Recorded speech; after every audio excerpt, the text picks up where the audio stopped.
The attendance for this lesson, I will not give the link now until we start, of course, into the lesson and I'm seeing who was joining in, because there are official students that are supposed to be in this lesson. And if they're not, of course, that means that we're going to remove them because we already said that before.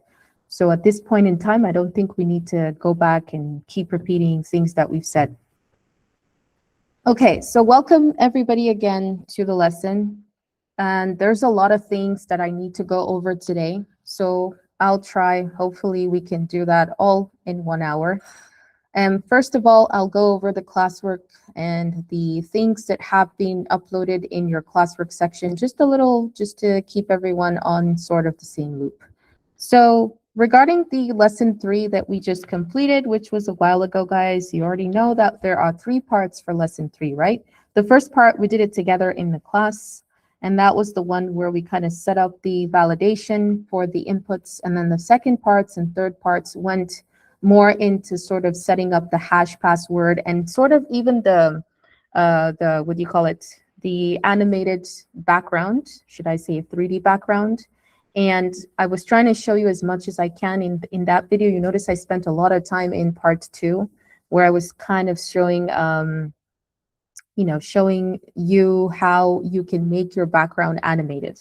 So I was trying to take my time to show you, and I showed you with Google Flow. I showed you with Claude. Eventually, I was saying Claude and Replit are quite good, but Google Flow also is good. It doesn't mean it's bad. But I was just trying to give you those options because at the end, you're trying to be a perfectionist when you create something. So you're trying to make sure every single thing is perfect. Everything you've checked multiple times, you've seen it. Which one do you think is the best? That's the one you're taking. So part 2 is that. Part 3, what is that? Part 3 is mostly focused on your learning journey kind of thing. And very important aspect of what you need to submit by the end of this course program, which is part of the grading component. That was what part 3 is about. And it's focusing on the learning journey because in part 3, and I don't want to open any videos right now, maybe I just open up the notes or something.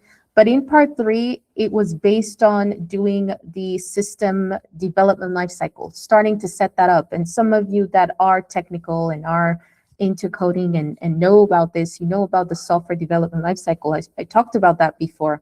So I wanted everyone to kind of have a take on that, even those who were not into coding. I sort of explained, and I'm going to go there because I have it here.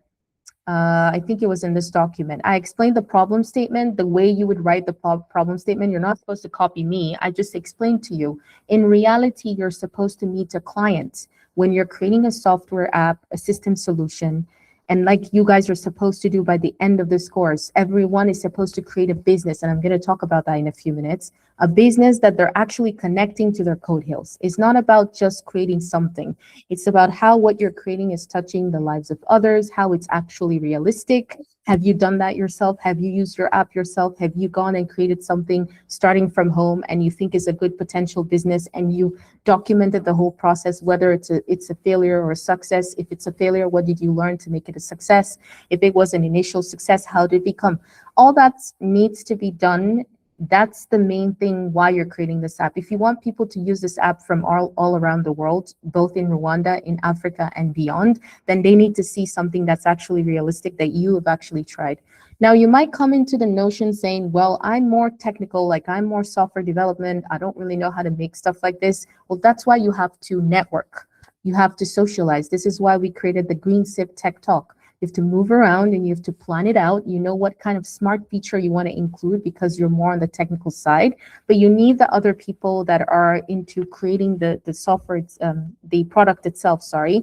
And you're creating the software for the product and you're trying to make it unique. You're not trying to be generic, to put QR code. That's something that is quite generic, guys. Generic meaning, you know what it means. It's available. Like most of the things you buy today that are a little bit advanced, they have QR codes or NFC or something like that. You want to create something that's completely unique, something that will make your business stand out. And that's what you're after. And that's why your code hills has to be the evidence itself, okay? It's not just about generating stuff randomly. I will come to questions in a few minutes if you have them. Proposed solution. Yes, Mary, can you not see my screen again? Go ahead. No, I can. Okay, I'll come to your questions in a few minutes. Proposed solutions is the solution that you intend to, obviously, your CodeHills app. Now, if you remember in part 3 of the lesson 3 video, I played a video that was from Apple like a while ago when they were talking about how they marketed their products. They didn't come and tell you that we're building the best computer in the world or the most easy to use device or a beautiful looking device. They spoke about what the device is meant to do and who it's meant to affect and how it affects people.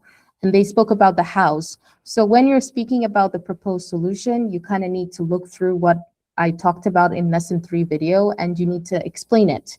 The last part is the software system flowchart, sorry. This is actually a non-conventional SDLC. For those of you who know what an SDLC is, it's non-conventional means that it's not exactly going in those steps, but it is sort of compressing the information that you need for lesson 3 up until where we are. Where are we right now? We're on the sign up, we're finishing it off, then you're gonna do the login. And where are we gonna go? We're gonna go into the resources and how we filter information to determine what sort of business plan we will generate or show depending on the user selection. So this I explained, of course, I'm not gonna go through it, but I did tell you where to go, what website, it showed everything, how to make it, what are the symbols. So all that stuff is in there. Now, when you finish, how you're gonna submit your lesson 3 learning journey, you need to record yourself first, okay? You need to record yourself showing yourself, and then you need to go to your app, right? So I hope you're listening. You need to go to your CodeHills there.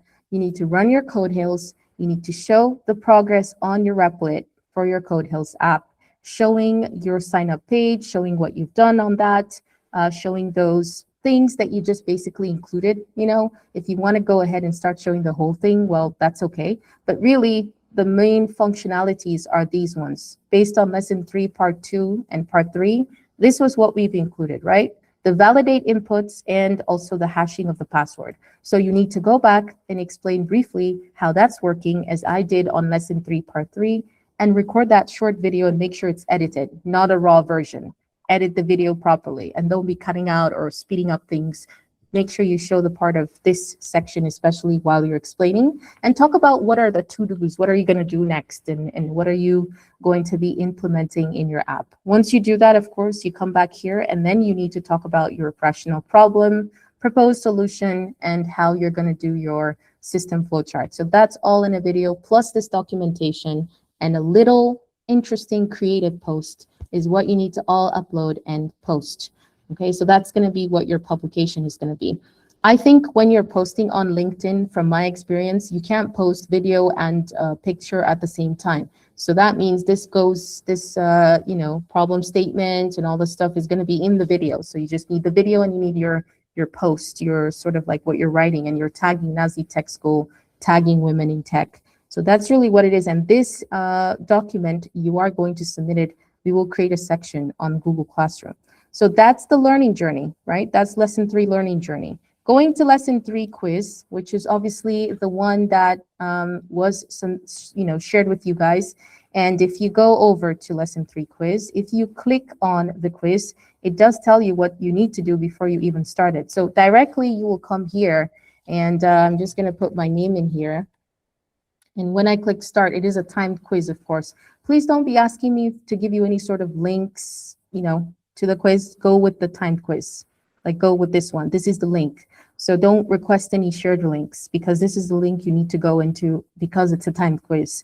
So here, before you even, you know, commence here, you obviously have to have these things all done. Lesson 3, you have read the notes, because the questions that are based in this quiz are actually from the notes, and we've organized the notes very well for you. And the recordings, which is the part 1, the part 2, you don't need part 3 here. So just part 1 and part 2 recording, which was based on what you actually inserted in the app. All of that you need to come. And of course, if you don't have your links ready, you can't really do this quiz, because you can't submit the quiz. You can only submit the quiz when you have your links to your videos ready and your document. So when you are ready with that, then now you can come after you've read the notes, and you can come and answer these questions. And when you finish, of course, you submit. Don't touch the signature area, because if you do, it's going to tamper and we're not going to receive your submission. Now, when you do that, of course, you go back into the classwork section and make sure you hand it in. I think we stressed this many times, right? Handing in is important, so please do that. Click hand in and submit that you've actually handed in. And along with that, you must do your learning journey. So I think that's pretty cleared up. Okay, I'm going to go to quick questions. There is one more thing before the quick question, though. The Replit credits. So I want to clarify something about Replit credits. You don't need AI credits to code your app, right? So if for whatever reason your AI credits is run out, for whatever reason, which I don't know why you need it, except to create the program in the first place, then the way you can work around it is by going and creating a new, use another, Gmail that you have or an email that you have and sign up to Replit and pretty much just make a copy of your current work on Replit and just copy it into that Gmail and or email. I think this document has explained, and I did this last class. So it really just clarifies what you need to do, and then you can just continue from where you stopped. But like I said, Replit credits are not needed. I mean, for the AI, except of course, when you finish this and you want to refine it with AI a little bit more, maybe put some API in there, which hopefully I can explain, then you may use Replit AI credits. And maybe by then, I don't know if they would give you a free one if you've used it up, because I think if you're a free member, you can keep coding. But if you've used your AI credits, then I don't think they give you new AI credits, except you're smart enough and you know how to like maneuver it and make a copy of it and then use the free AI in a different email. So that's really about the Replit AI credits. Okay, so I guess, Mary, you raised your hand or something before we start the class, because I just wanted to go over that. Okay. We're talking about the app we're developing and the resources. You give out about 6 resources. So are we limited to just one resource in the app, or we can infuse one or more? Okay, good question. So yes, guys, that's a good question I think many people don't know about. Again, you have 6 main resources. Our app is going to be based on all the 6 main resources here. So these 6 resources will be available for the user to select from. So click on any one and then come and look at the sort of derived products that are available, the water products, and then of course do the matchmaking, which is the main thing here, the generate business plan. Because your system is, why your system is bespoke is because you already will have these plans ready as PDFs, which is what I'll show you and explain to you how to do on your database. So whenever they click generate based on the budget range and city and all that stuff, then they would still have to enter their budget, but you already know the budget range. That's what you're programming the app to do. And you already know those cities that match to those budgets, and you know the scale and all that stuff, which again, your app will do. But once they click generate business plan, your app already knows what resource they've selected. It knows the budget range. It knows it's falling, what they've entered is falling within that. It knows the city is there. So it will just go and fetch the business plan that you already have that's stored in your database as a PDF, and every other resource that you have. Maybe some of you might give like external links to contact this place to be able to get these resources, and also the video content that you would have on your YouTube channel, which we're going to talk about today, where they can see this business come to life. So Mary, to answer your questions, we need 6 resources. These 6 resources are going to be in the app. You can add more resources, of course, because you're going to evolve the app with time. You're not going to be always sticking to just 6. There are many, many resources that people can make business from. But yeah, not 1, 6 resources that will be here. All right. That's a good question. It's a good question. Okay, guys, so moving on, I will answer questions, of course, if you have any, for sure. I want to talk about the event that's happening, right? So today, how many are we? We're 8, 9 people, right? That's, again, very, very poor attendance. The event that's coming up is the Kigali Agribusiness Incubation Center event. We had a meeting with them today with Women in Tech in Rwanda. And they're organizing. This is a one-time opportunity. Normally, this is not something that will be organized for anybody. So they have organized the session. And of course, we have 14 people confirmed for the session. Now, for the other people that registered, we will send you an email about something. We'll see. I think there are about 4 or 5 people that registered. that were not in person, or something was happening, couldn't come, or whatnot. So we're not, of course, going to do anything. We can't do anything about that. This is an in-person event, needs to be attended in person. I have said it before, your group member who's attending can film it for you. Obviously, this event itself will be filmed. So that would be really the way it is. But if you don't attend this event, what happens? Well, if you don't attend this event by any way possible, you are not going to be in lesson 5. So you're not going to be in lesson 5. And when I mean attend the event, meaning your group member, didn't film, you didn't do the assessment regarding the event, you didn't pay attention, watch the event, whatnot. For those who did register and said they were in another country, whatnot, we will come into you and offer you a solution. But the main thing is that the event has to be attended. So if you're not there, then you're not going to be in the next lesson. So this event is also important to be punctual. What does that mean? I'm going to go into the group again. So in the group, whenever we post things, because I always follow what's being posted. Now here, we had 14, now we're having 10. Doesn't make sense, right? So why do we put the event again? Because it's a reconfirmation of the 14 that was selected. So 10 is here. That means for lesson 5, we're going to have 10 students. That's what's going to be meant. And then that means we're going to drop the remaining ones, because that would be the final course, graduation and benefits and all that stuff that comes with this course itself. So I'm saying this because if you are one of those people, even if you were in another country, you still need to register yourself for this event, because we're still working out ways of how that's going to work out. That once you're in Rwanda, then you need to go in person if you want to be in this lesson and end this course with us at all. So again, I'm repeating the emphasis of this. You need to keep your eyes peeled, because we are going to be sending in the coming hours important information about this event that has everything to do with the event. Perhaps any question you have, how to get there and all that stuff.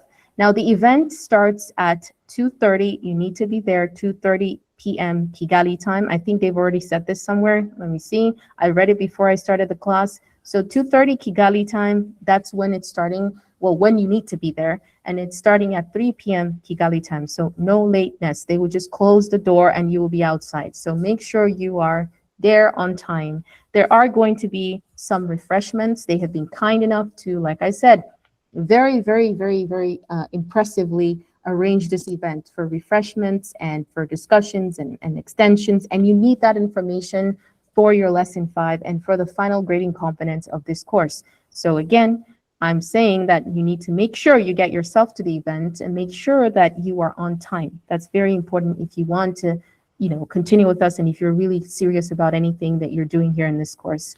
So I'm just reiterating that, so to explain, because I think that's very important. Going back out of here, so just keep your eyes out for this event. More information will follow after the class. Again, make sure that you're completing your lesson assessments. You're not supposed to miss anything. Your lesson learning journeys, I think many of you are missing your lesson learning journeys. I think I only see 10 people, maybe 8, that always consistently submit them. Remember, that's 50% of your grading component, right? And that affects your grading in finalization. So if you don't do lesson learning journeys, which is helping you yourself professionally stand out, do you want to remain in the situation you are?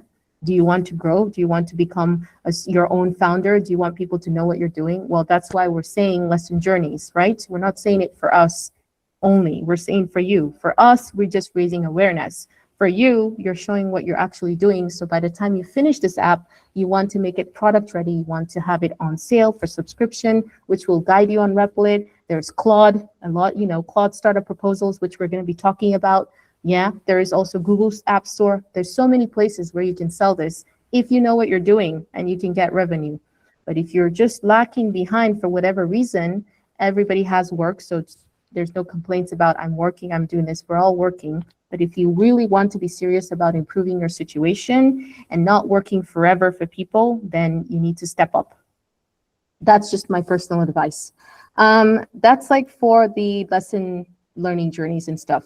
Moving on to, I think those are the 2 important things I needed to touch about, was the lesson quizzes, the learning journeys, the grading components, and of course this event that's coming up.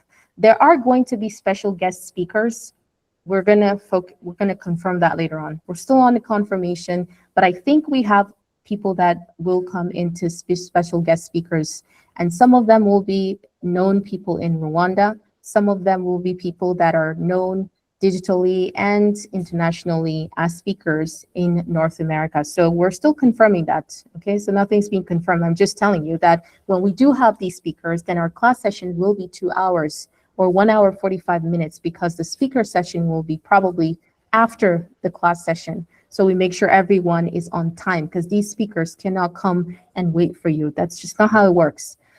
So anyways, we'll let you know about that, but that's also an upcoming event. So that's an opportunity for you. You get more contacts with these type of people. So if you really want to step up and improve yourself and improve your digital contacts, then this is the way to do it. I think I'm done with that. I'm going to go into the classroom now. So I did want to show you something. This is reality, by the way. For those of you in the Green Sip Tech Talk, this last one is for you. Please make sure that you're working as a group. That's one thing, not one person doing for everybody. That's not how it works. I take the time from a very busy schedule to look at your videos, to look at your pictures and see what you guys are doing. And sometimes I'm just seeing people, mostly one person talking or the rest just listening. I don't know if that's how you envision. That's not how a software development company or a business company, if you want us to help you with your business that your group is doing at the end, which we do want to establish. We want to establish a business, probably run a shop where we will launch a brand. But for us to do so, we need to see what you're capable of doing as a group. And if you're just coming and sitting down and just sourcing information online, that's not a genuine business. That's not reality. You have to connect everything back to what you're doing in reality and also with your app. So I'm going to show you an example, okay? So I don't know if you guys knew, but the most expensive coffee in the world is, one of the most expensive coffees in the world is by a cat called Civet Cat. So the cat actually eats coffee seeds, picks the kind of coffee seeds it eats, then it has this whole excretory system and its digestive system. I don't know what goes on there, but then it gives out coffee seeds. Let me use the word gives out, because I don't want to use the poo word, because that would not sound nice, but that's really what happens. You can go search it up. And that's one of the most expensive coffees in the world, delicious to drink. And I had the opportunity with my mom when we traveled one time on work to explore this brand. We were working there with the company, and that's why I wanted to show you in reality of some of our journeys during that time, because this is what I mean when we say group work, when we say business idea, when we say that. We say, go and try it yourself. Get a business idea that you can actually try yourself as a group, starting from home, whether it's making a hand soap, which is what your app is about, isn't it? It starts from small scale business to large scale. Well, why don't you start the small scale? Get the ingredients, get the things you need. You don't have to spend heavy to do a business. You can start from a small scale business and it scales into a profitable. That's the kind of prototype that we want to see at the end. That's the type of thing that the Nazli Tech School management team will be evaluating to determine what business we can support with money to install in Rwanda or potentially where you are. So if we don't see that, how can we support it? If we don't see reality, we don't see connection. We're saying something and we're seeing something else. So anyways, moving on to that, this coffee, we went to Bali, we went to the place where these cats live. You can, learn more about them. Most people don't know about Kopi Luwak. Maybe you've never heard about it before, but it is existing. I think 1 kilo is almost $500. Maybe it's increased by now, from what I remember. So, and of course, most people don't trust the authenticity. I don't know if you noticed, but this whole section right here, in this app that you're seeing me presenting to you, is talking about the problem, right? Like your Code Hills app. What is the problem? There's so many people, not only in Rwanda, everywhere in the world, that they want to start a business, but they don't know what it is. They don't know how to start it. They don't know if they can do it at home. If you show them and you say this is possible, and they actually started and somebody puts in the effort and the business becomes successful, isn't your app successful now? Isn't that person going to recommend your app to another person, your solution? Well, that's exactly what you have to present when you're talking about a problem. So this was the problem. People didn't know about Kopi Luwak. They didn't trust the authenticity because there are many fake brands out there that will tell you it's Kopi Luwak and it's not. So the market was flooded with fake kind of Kopi Luwak. If you want to get the original one, you have to make sure that the brand you're getting traces back to actually these cats.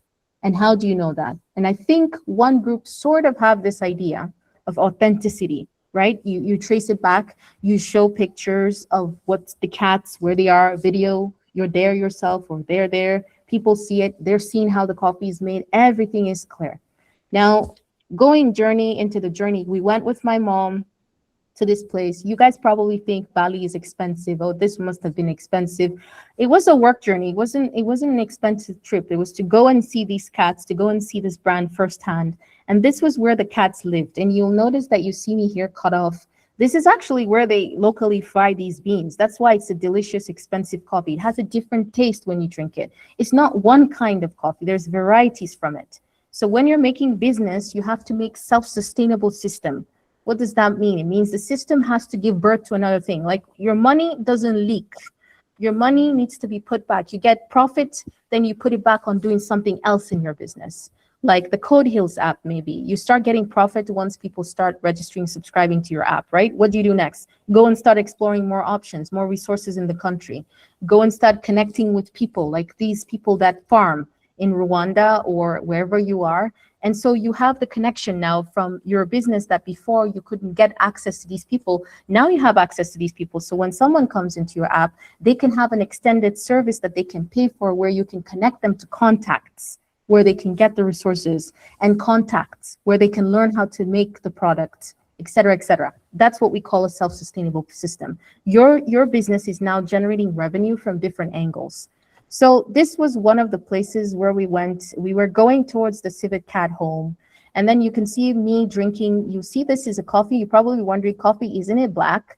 Yes, it is black. But did you know that from these coffees, beans that are being generated from these civet cats, they make different varieties of them and also make teas from them. And you're going to see the actual video of that.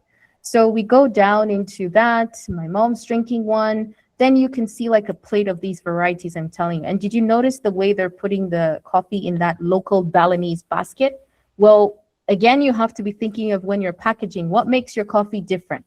If you just tell me it's Rwandan coffee or Tanzanian coffee, come and buy, I wouldn't buy it because, well, we have all kinds of coffee around the world. What makes Rwandan coffee different? Is it because it has a smart feature? I learn, I see a catalog, I go in there, I see the farmers, I see the activity, I see how my coffee is made. What type of thing? What's making me go to your coffee? Why should I buy your brand? So that kind of a thing is what you have to think about. This is the actual coffee from the cat, believe it or not, the cat. So the cat, remember, picks the coffee seeds, if you watch a video about it, and then in their digestive excretory system, they kind of have like a liquid, or I don't know, they explained it to us because that was a time when we were working with the brand, and that helps to sort of break down the seeds. And with those chemical liquids in their stomach, they make the coffee seed delicious. When they pull it out, it looks like very sticky seeds, but when you dry it and you roast it and you fry it and you grind it or whatever they do there, which was the back end process that we were not involved with, but we oversaw, it eventually brings the coffee into the grinded coffee and you make it into coffee. So there was this video. I don't know if you guys can see it. Let me see if you can hear it. I'm not sure if I'm sharing my screen with audio, but let me see if I can share with audio because you might not hear that. Let me share it so that you can see the journey, because there's the drinking part, then there's the cat part. So I'm sharing with audio so you think it's sharing now. You should be sharing with audio. Let me try again.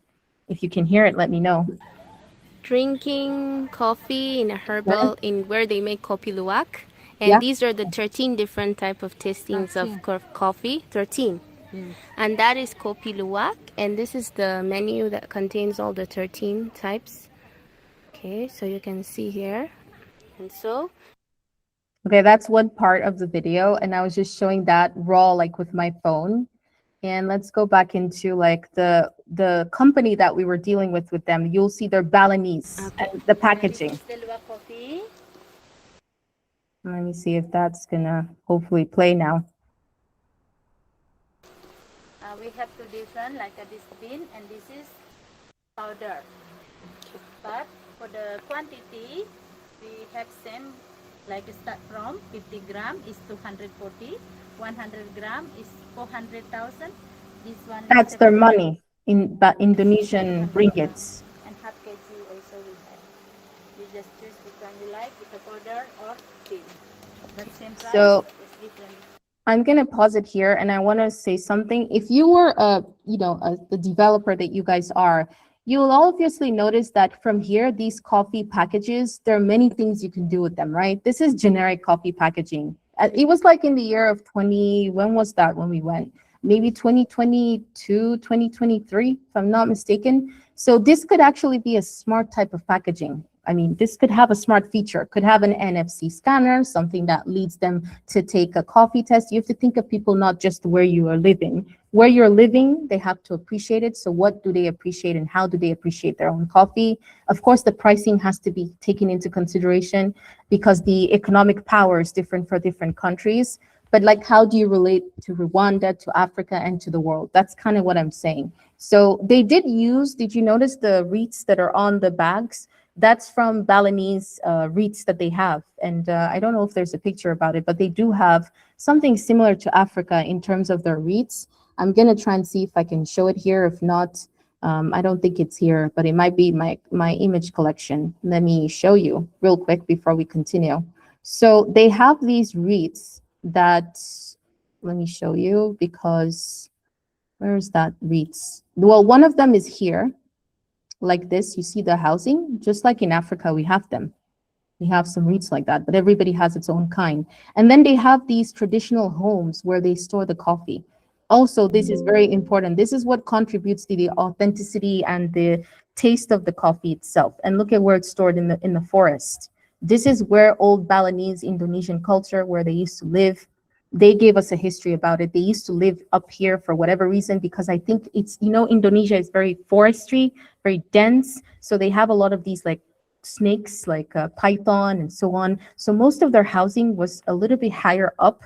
This is why. And so with time, because they stored all their food items in where they were living, I'm talking about people now back in the day, then they actually started learning that preserved the authenticity and the taste and the durability of the product, and they started putting in there. So a little bit of history as well.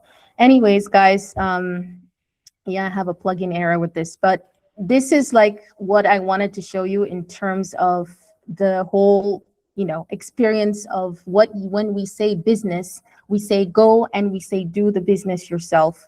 We say film what you're doing, film where you're going to the market, show how you're doing it at home. It can be failure, and then you improve and show that process. And eventually you have this prototype. And this prototype now, as a software developer, you're thinking of ways how you can make it into a smart prototype, a smart product. You have all this documentation that you're going to put in your app to showcase that your app, you actually made use of what you generated from your app. So, and of course, I'm going to explain how you're going to generate this whole business plan. How does that work? With AI help, how can you do that? Because it's documentation, it's research. So anyways, I'm moving on from here. You guys will have access to this perhaps when we publish it. It was just an example that I wanted you to see, because I wanted you to understand what type of business we want to sponsor or help. Is something that is actually, done locally and shown. Starting from small scale, some people would do big scale, we know that, but we're showing something that is from a small scale that can become profitable into a product. And that's what we want to see. All right, guys, moving on now to our app. Let's go into the app, because that's obviously what we want to work on today as well. I hope you understood. If you have any questions, of course, later on, feel free to ask, and I'll be very glad to answer. But for now, I hope it gave clarity on exactly what is expected and what we're trying to help you to do. We want you to become your own startup founder. We want to collaborate and work with you. We want to establish something, but for you to be able to show us if that's possible, we need to see it from you, we need to see what you're capable of. What are your capabilities? Now, I'm going back into the app now. By the way, let me just come back and bring it into the classroom, because I think you guys I don't see anybody anymore. I have to share again. Sorry about the stopping and sharing. It's because I don't see anybody. I just need to make sure.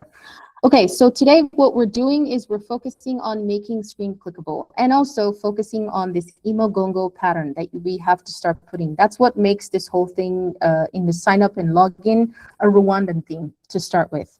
For this animation, like I mentioned to you guys, you can have more animation types. How do we put that pattern here, and how do we go on to the next thing, which is to make the screen clickable, because right now nothing is clickable. We only have the buttons that work, right? So the first thing we're going to do is we're going to go back anywhere you want. Just make sure you're outside of a method. So let me see if I can take this to the side so you guys can see properly. I might squeeze it here. So make sure you're outside a method. This means that, again, you have to make sure you're on the outside curly brace and then anywhere in between, like here. Or you can go at the top, really anywhere you want. At the very beginning, like in the start of the class, you can go here.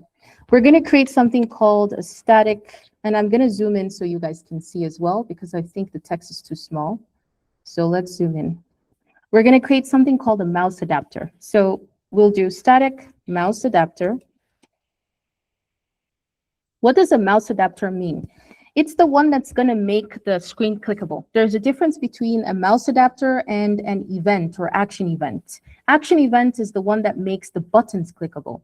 Mouse adapter is the one that makes the screen clickable. Like, it makes you do interactive things with your mouse. You can click, you can zoom, take your mouse out, take it in. I don't know if you guys knew that, but like when you take your mouse out of a site and you take it back in, that also can trigger an event. And I will show you guys in a video when I make one, but that's actually a cool event to have.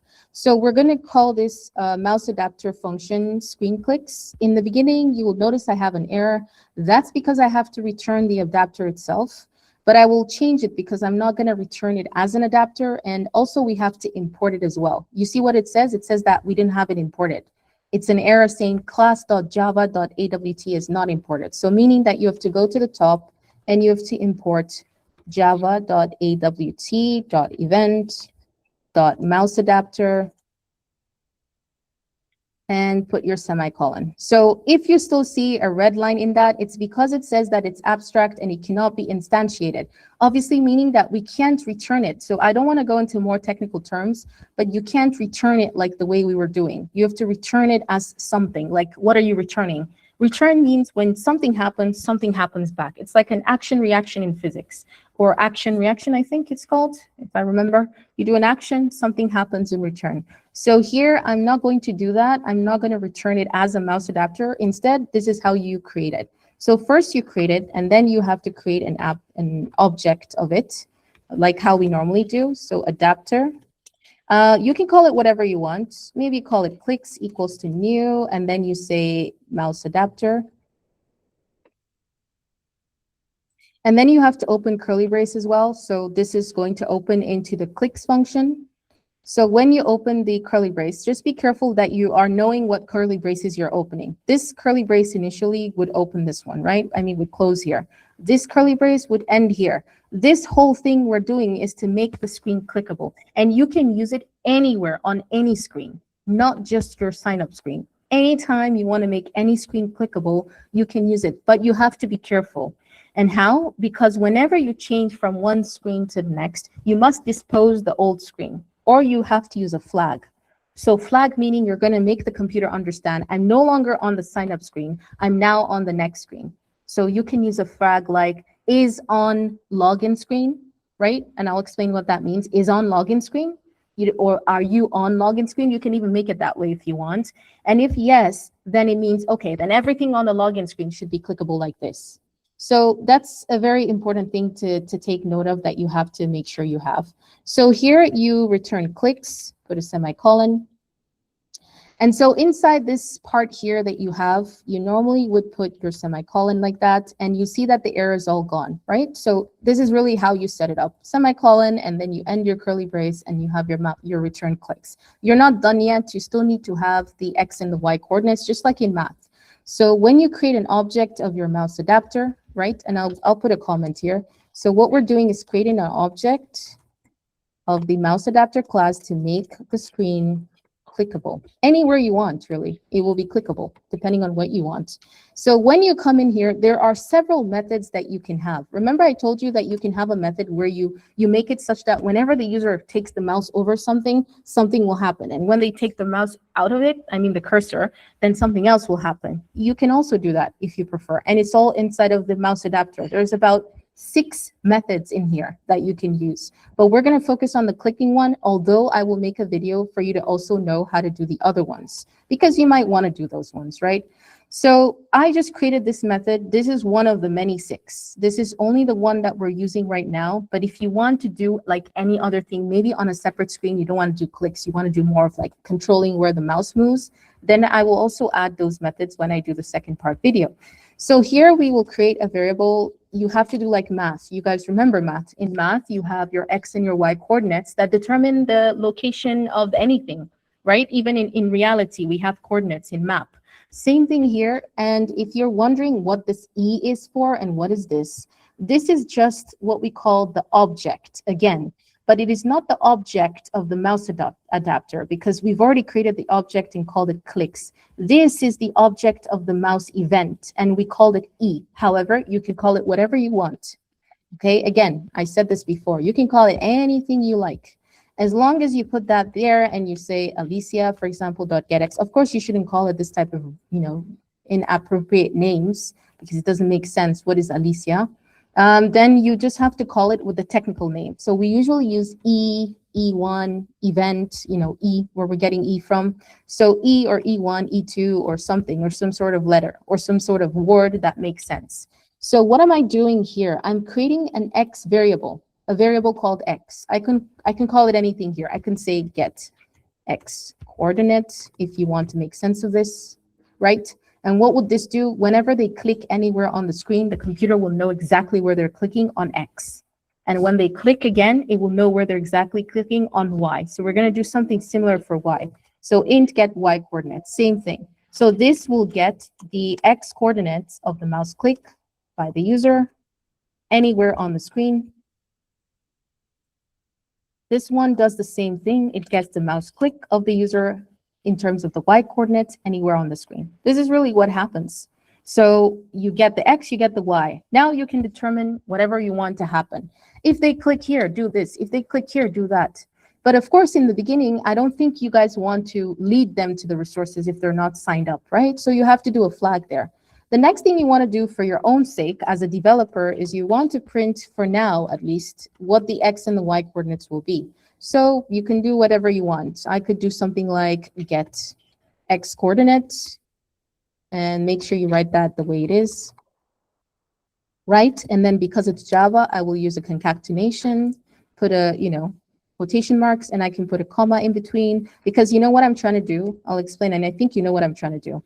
I'm trying to print this out so that it looks like this. Like whatever X is maybe they're at X is 345 and Y is 120. It's just going to look like that when it's printed on the console. That way I know where they are on X and I know where they are on Y because X is always the first value and Y is always the second value. So are they in the top right corner of the screen exactly here, or are they in the top bottom corner, or where are they? So this is just for you though. It's not for the user. The user doesn't. This is what we call abstraction. Doesn't really concern themselves with this type of thing. They just want to click and things should happen.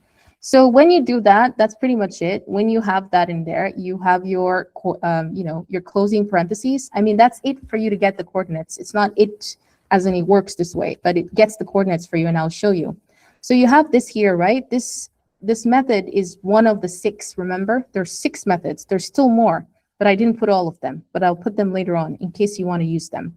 So this one ends here, right? This one, you gotta trace where it's ending. This one ends at the end right here. I mean, when you click on it, you notice it's closing here. There's a semicolon. Then you've got your return clicks. And then what else did you have? Then you finally got the last coordinate, curly brace, which is this one, right? So that's where it ends. So at this point, if you want to add anything like make your screen clickable, how do you do that? Well, come back to your function or your method, the one that you use to display your sign up screen or any screen you have. Remember that this method, I finished it all the way here.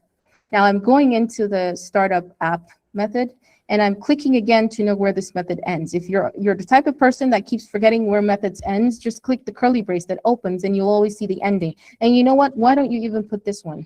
Ending this, startup app, if you want to put it that way.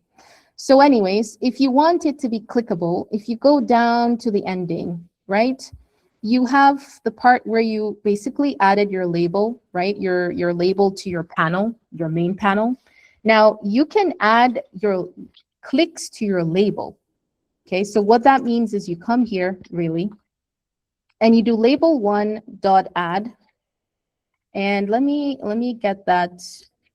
So adding the mouse listener, we can call it that way, to the main panel.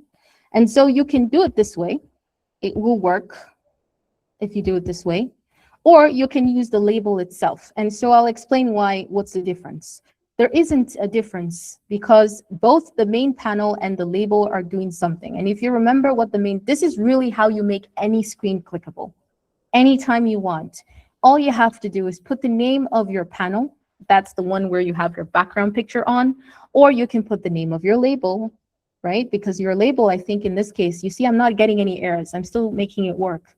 Or you can put the name of your label, any one you want, really. And it will just make that screen clickable. Whenever you click anywhere on the screen, it's going to be printing out the X and the Y coordinates. You just have to put the name of your label or the name of your panel. Not even the name of your frame can work. But if you make common sense, you're going to know that the frame isn't going to work. Why? Because you have a panel on the frame. So how are you going to click the frame? You have something, a panel on it. And then you have this label, which is like a placeholder where you're putting your background and then putting everything else you want. So really, you can make your label clickable or you can make your panel clickable. But you just have to add the mouse listener. And you have to call this method. Do you remember what this method was? Screen clicks. Where do we get the name from? Well, from the method we just created. It's called screen clicks, right? And then the mouse listener is the name of this whole thing. It listens to your mouse click. It's like listener, listens. That was why they named it that way. So when you add it, that's it. You can now test it and see, well, when I click anywhere on my screen, is it clickable? And if it is clickable, it means that you've done it properly. You've been able to set it up. And now you can use it for any screen. Or you can create more than one if you prefer. But usually I use one for many screens. So now let's go on to the console. Let's try it and see, like to your VNC. Meaning that if we click anywhere on our screen, we're supposed to get it clickable, right? So let's try and see. So we'll stop everything again. Go to your workflow. I like to run just the VNC. I don't like running the whole thing here, just so that I see the output. I think it's ran it already. Okay, so let's click. Oh, there it is, right? See, clicking. And let's keep on clicking to make sure it's working. Click anywhere you want, truly. As you keep clicking, it keeps clicking more. And you keep getting that. So again, if you go back and you change it, like I told you, and where did we make the change? We added it here at the very end, by the way, towards the end. If you decide to not make your label clickable, but you decide to make your main label clickable, like any one will work. But the reason why I would suggest that you do the main panel is because the main panel is the main thing. It contains all the size of your screen. But what about if you just put a label to put like a picture somewhere, like in a little corner? So that means that's the only corner that's going to be clickable. All the remaining panel will not be. So if you want to control what's clickable on the screen, then you've got to do it this way.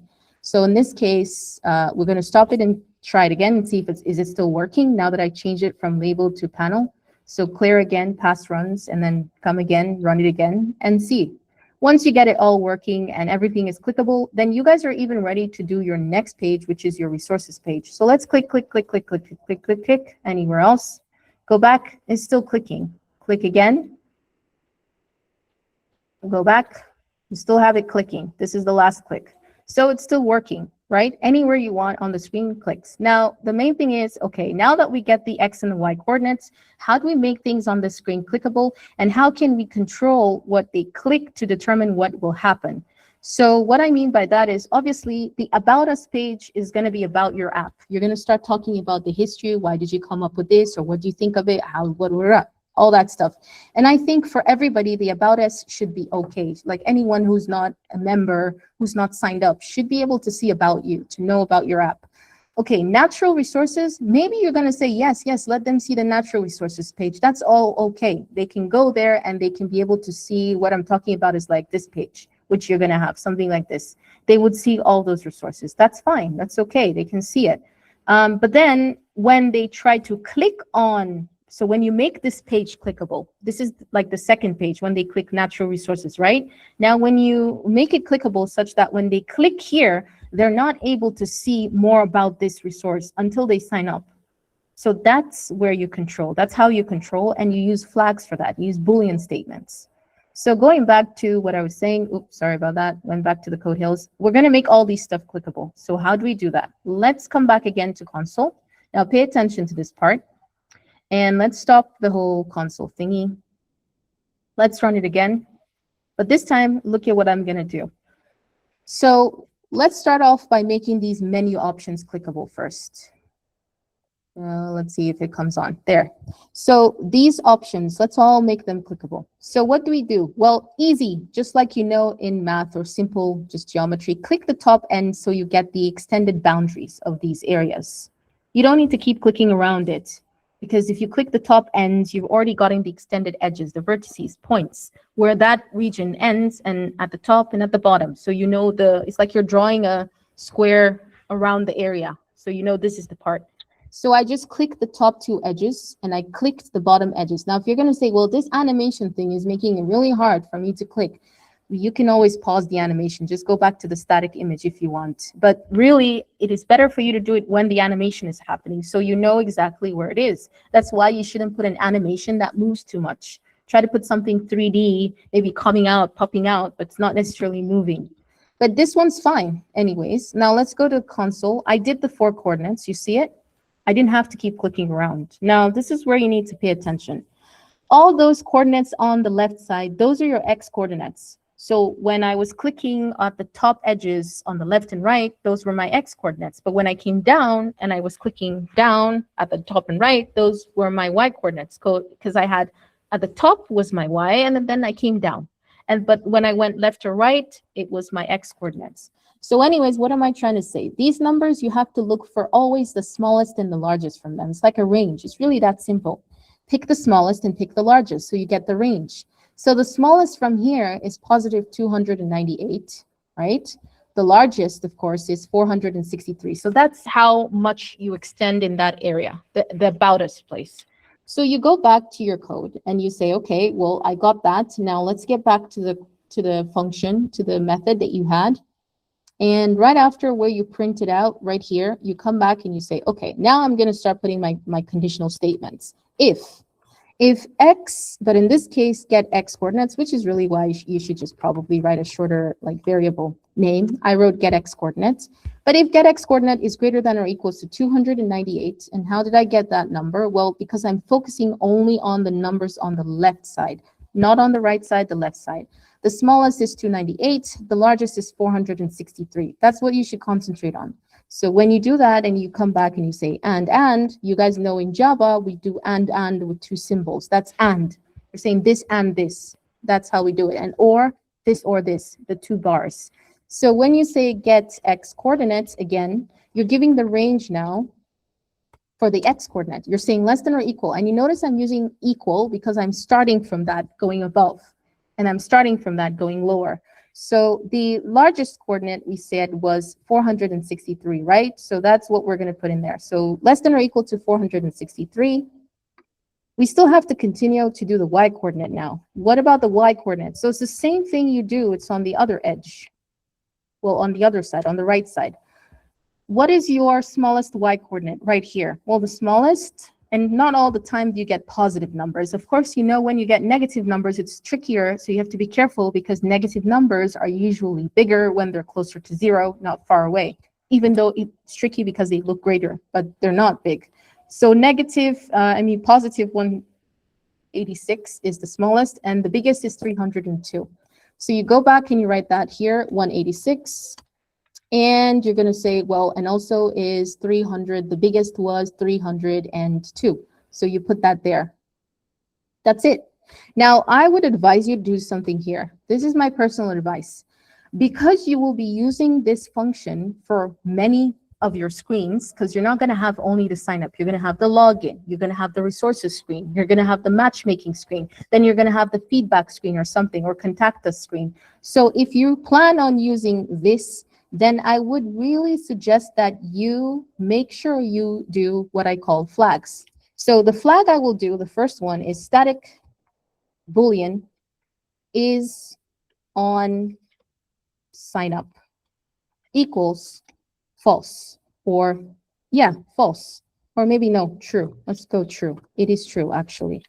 So what did I do right now? I created a flag. I'm basically creating a flag to tell the computer that if this person is on the sign up page, or you can call it the home page, whatever you want to call it, then only then should you, the computer, pay attention to these coordinates. And then pay attention to, if they click this area, I want you to check and see, are they on the sign up page? Because they could be in another page, and the exact same area that you're saying that they should click and open the About Us, maybe in the other page it's not About Us, it's another thing, but they're clicking the exact same area. So if you don't have a flag to control, what the compiler would do is if they go to another page and click that exact same area, it's going to be opening back for them again the sign up page, the About Us page, for example. Or if you're clicking the About Us page and it's the exact same area of another page, it's going to open that page. It's going to be just like a confusion. So to avoid it, you're going to say only when they're on the sign up page and they're clicking on this area, then know that this is the About Us page. And so then I want you to open this page. So this is really important. And this is where you can just come and say, and add it here, is on sign up. That's it. This is already true by default. Right? So if they're not on sign up, it means false. This is where you have to switch it. Now, if they go to another page, what are you going to do? You're going to make is on sign up false, because they're now on a different page. So is on sign up should not be true. It should not open any About Us, even if they click that area. It's on false. So this is what we call the control. So here, if it's true, then maybe you want to pop up a message and say something like, you remember the message that we have, J option pane, show message dialog. Show message dialog, you know, the kind of message you want to do. I think a pane is a P, capital P, is it? Yeah, there it is. So anyways, when you pop this message up, you remember why we do this? No, because we're not on any, like we're saying, as long as it's on a screen, just pop it up. We're not specifically saying what screen we're on, although you could do that if you want. And then right now, I'm just saying the message that you've clicked on the sign up, although this is not what it's supposed to be. It's supposed to be you've clicked on the About Us. So I'm going to change it on the About Us page, or you're going to be redirected. Let's make it make sense. You will be redirected to the About Us page. And by the way, I think another thing is, if you want, by the way, like I said, you don't have to call it is on sign up if it doesn't make sense to you. That you're saying, oh, but they clicked on About Us, isn't it is on About Us? You can do that if you want. It really depends on you. You just have to understand the logic. What are you trying to say there? So I just said is on sign up because they are currently on the sign up page and they're clicking to go to the About Us page. So we probably can have another, look at what I'm going to do now, another connection here. Static Boolean is on About Us. And in the beginning, we're going to make it false, obviously, because they're not on About Us. They would become About Us when they are here, isn't it? This becomes false for is on sign up. And what does it become? True from is About Us, because they're no longer sign up, but they're now on About Us. Okay, so I hope that made sense to that logic. So this is really how you switch it over. So let's go try it out and let's see if it works, right? So you wouldn't really know like how the flags are working. The way you would know it is when you actually go to another screen and now you're on the same place where your About Us was, but when you click on that screen, for whatever is on that place would open what is on that place. It wouldn't be opening back for you again the About Us. That was supposed to be on the sign up. So this is where you would see the true value. And so now let's go back into console and let's stop and clear past runs. Let's run it again. So remember what we just did now. We made the About Us clickable, isn't it? So once we click on it, it's supposed to pop up a message. You see it? You'll be redirected. Now click again. Click again. So when I clicked on it the first time, I was redirected. When I click OK, I am not. Because why? Because I clicked on it once, right? So once you click on it multiple times, like if you set it back into the page, when you click on it multiple times, I'm going to stop it again. You know why this happened? I don't know if you know why, but because I said is on sign up becomes false. So it's only going to work one time. It's assuming that I have gone to the About Us page right now. That's what's assuming. So if I don't have this, let's put it as that. and that, right? Let's just say we don't have them. Now let's go back again and when I keep clicking, I'm always going to get that pop-up. That's why I said you have to avoid that kind of thing happening, because if not, that's what's going to happen on the pages. So if I come back here to VNC, right, and I load it again, and then I click About Us, it pops up the message, right? I say okay, then I click it again, it pops up the message. It keeps popping up as long as I keep clicking. So imagine if you're on another page right now. Imagine that you've gone to another page. You've gone to the About Us page. It means this place is still going to be active instead of switching over, because maybe on that page, you don't have the same arrangement like this page. You're having different things, different clicks. And so here, it's not necessarily supposed to do this. So that's why you should have those flags. And that's why flags are very important. And often students make mistakes. And as they keep developing the software, then, you know, later on, they find out there's problem. And this is very slight. Mistakes can happen to anybody. Don't say because I'm a software developer with 10 years, yeah, I don't make those type of mistakes. It can happen. It does happen. So you have to just be vigilant. So now I've switched them back to what they were, right? I've taking them back to the normal states. Once they click on the About Us, they're going to About Us. Now the page that's active is on About Us. That's it. That's the page that's going to be active. So when I click one time, I would have this, but if I try to click again, nothing's going to pop up. You see, I deactivated it. So now all these other things are not clickable because we haven't done. Now the homework for you guys, because I'm going to make a part 2 of this lesson, obviously, so we can move on, is you guys need to go and keep adding more ifs. That's all you're doing, really. You're not doing anything else. You're adding more ifs. It's easy. Just copy, paste, copy, paste. You're going to add more ifs because you're going to come back and you're going to be clicking the boundaries again for each of these options to make them clickable. So you click the top edges. Remember what I did? The bottom edges. If your animation is disturbing you, then you probably should be looking for another animation then. If you cannot balance and you think the user is going to be confused, then look for something that's 3D, that's not necessarily perplexing or moving. But really what you're going to do is make all these options here clickable. And then you already have 20% of your next page, because your next page, obviously for the resources page, the things all have to be clickable because it goes into the matchmaking, which is where you have the drop down, they enter the price, the selection, those are like drop downs, and then the button. So you're kind of getting it now and connecting your pages. So what I will do in the second part lesson, and I'll explain it from here, you need to keep adding your if statements, okay? For your home, remember, for your sign up page. So you need another if. You have to count how many options you have, and another if. And also don't forget to create the flags for this. It's important to keep the flags for all of the options on the sign up is on sign up. All of them would be is on sign up, because they're all on the sign up page. But the moment they change to their own respective pages, then is on sign up becomes false, the other one becomes true. So you got to add those things. And then of course, we're going to do the Imogongo pattern. So I think that's going to go in the second or third video of this, because I'll record that when I do have the time. I'll let you know that, of course, they'll let you know once that's ready. But I will explain the Imogongo because that will make it faster. And then all that's necessary is you need to do the login, because we've done the sign up. I will also talk about how that goes into the database, because that's the setup. And then you're pretty much going to do the same thing. It's easy to do the login because you just have to call the same method that you've used for sign up. You have to be smart about it so you don't repeat the same codes. And then now we go into the selection and the matchmaking, which is the easy part too, because that's just usually storing your bespoke in the database as a PDF and just putting those drop downs to make a selection, but that's where you have to insert a smart feature. So that's all for now, guys. I think I have to wrap up because of the time I took mostly explaining other things. I did have some really cool videos I wanted to show you that was on marketing, very smart strategies. I don't know if I can do that. Like, what's the time now before I go for questions? Maybe like for 5 minutes, because this will help you, or less, will help you understand how to make your own business brand smart in terms of marketing. It's not just creating. Creating is one thing. How do you market it so people can actually try it? So I'm going to try showing you one by Milka. You guys maybe know Milka, the company. I'll show you what kind of smart marketing technique that they did recently. So let's do a couple of them. Okay, Milka. Genius marketing looks like. A chocolate brand placed a vending machine on a busy public street that promised free chocolates. Wait, can you guys hear Naturally, this? people rushed over. Can you hear this, by the way? Or no? Yeah? Okay.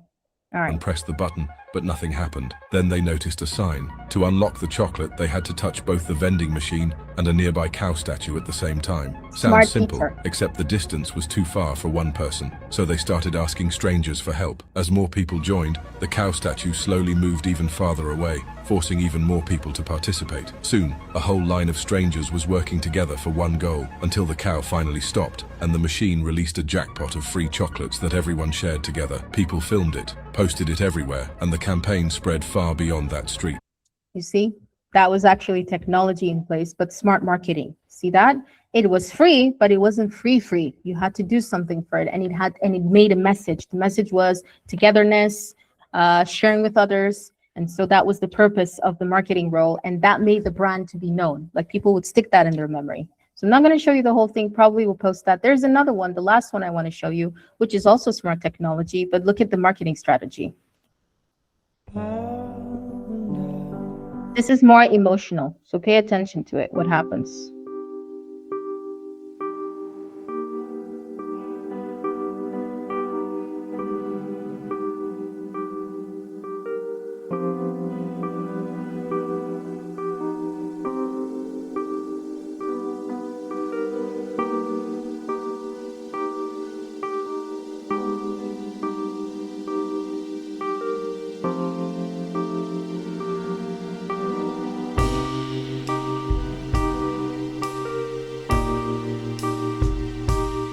Well, that was emotional, wasn't it? So you see how emotion captures stories more than just facts. So that's kind of what I want you to take note of once you're doing, like, content for the Code Hills, because I think on the 5th session, I will cover more of the content creation, more of how you generate the idea using the AI tools. We're going to do Claude Code.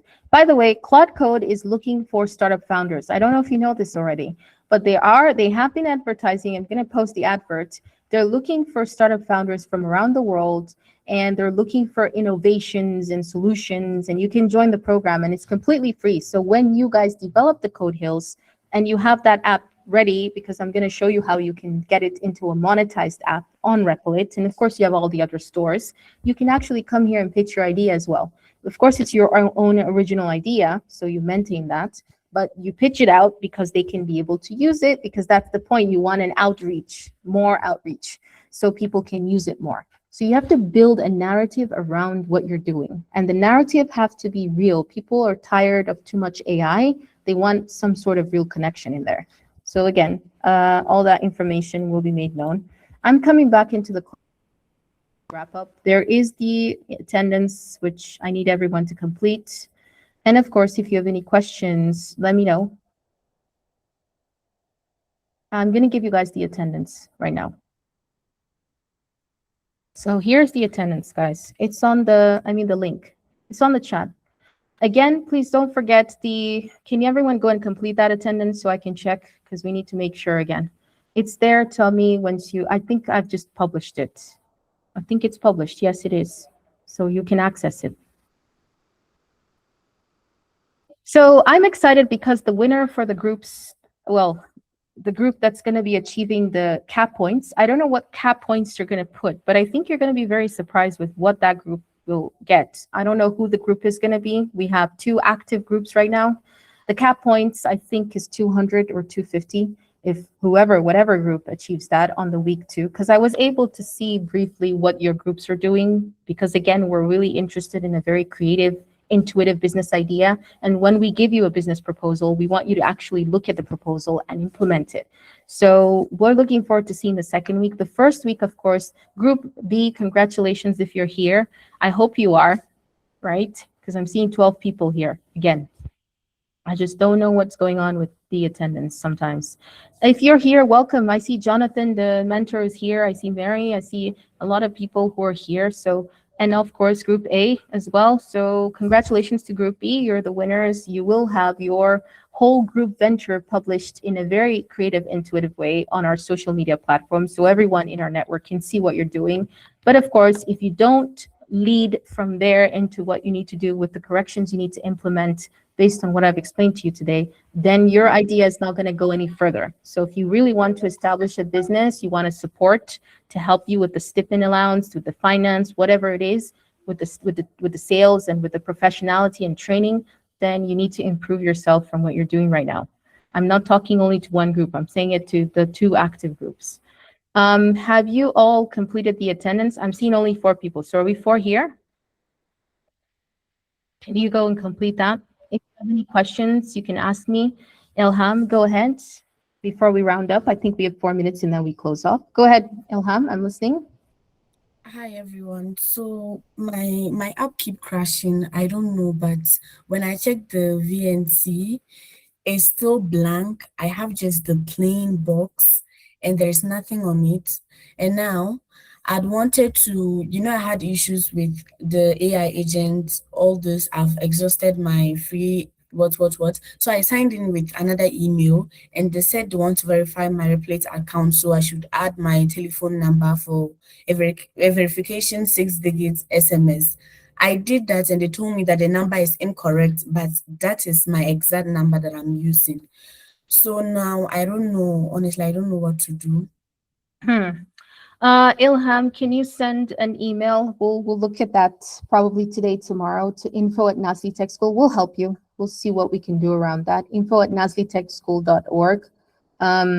It's strange that the numbers are not validating, but to be honest, you're not the first person, because we had students from, I think one was from Dubai, one was from the United States. These were just private students, of course.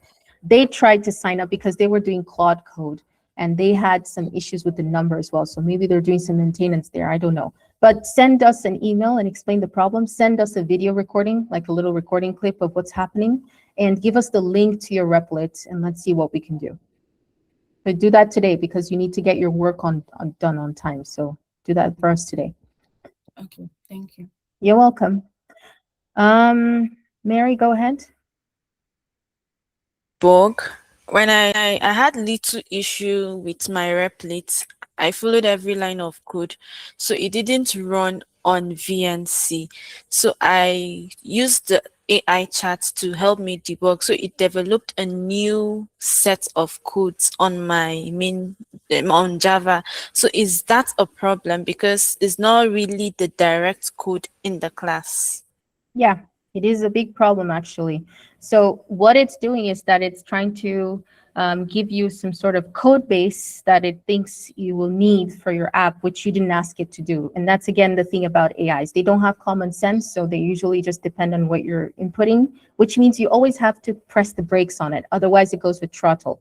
What I would suggest you do is, before you ask, whenever you prompt the AI for an assistance, tell it, do not add anything to my program here. Only point what needs to be fixed, and then send the prompt. That way, it's not going to add anything. And if you do, you can always just say undo. Just write undo, and it will undo what it did. That means any additional code will go away. So what you can do, let me just quickly show you guys, because there's history. I don't know if you guys know. There's something you can easily just do there to fix it. If you go back to your Replit real quick, I don't know, did you ever pay attention to the bottom here? There's a history. Click on history. It's at the bottom. And when you click on history, you can slide it to the date. Just pay attention to the time and the dates. You slide it back to where you were, I don't know, wherever you were, 28 minutes maybe before the change was made. Just go gently until you see where that change happened. Just before that, then you say reset the editor there. That means it's going to take everything back to that time. And that's it, and you're good to new. So that's another solution that you can do.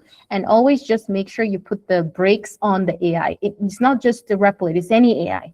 If you don't put the brakes, it will assume things and it will start developing things. And these things have loopholes that you need to start checking. And you really just want to go in a bite size so you can control what's happening in your app and know what to do, where to do. You keep things organized.